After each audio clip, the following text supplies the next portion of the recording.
భూమికి సంబంధించినటువంటి 1600 ఎకరాల భూమికి సంబంధించినటువంటి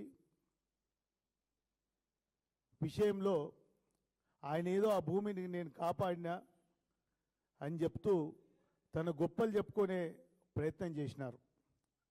ఏదైతే కొల్లాపూర్ సంస్థానానికి సంబంధించినటువంటి భూమి ఉందో ఆ భూమికి ఆనాటి పివి నరసింహారావు గారి ప్రభుత్వంలో ల్యాండ్ సీలింగ్ యాక్ట్ ఇంప్లిమెంటేషన్ తర్వాత వారికి సంబంధించినటువంటి భూ వివాదం కోర్టులో సుప్రీంకోర్టు దాకా తెలిసింది. మరి సుప్రీంకోర్టు ఏం ఆర్డర్ ఇచ్చిందో నాకైతే తెలీదు.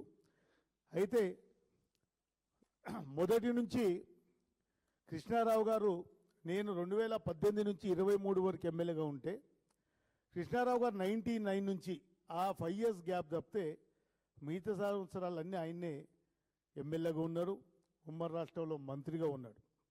మరి వారు ఎమ్మెల్యేగా మంత్రిగా ఉన్న టైంలోనే ఇది ఆనాటి ప్రభుత్వం అప్పటి ప్రభుత్వం ఉమ్మడి రాష్ట్రంలో ఉన్నటువంటి ప్రభుత్వం కావచ్చు, ఇచ్చినటువంటి సురభి వంశస్థులకు సంబంధించినటువంటి పాస్బుక్లు ఇవి.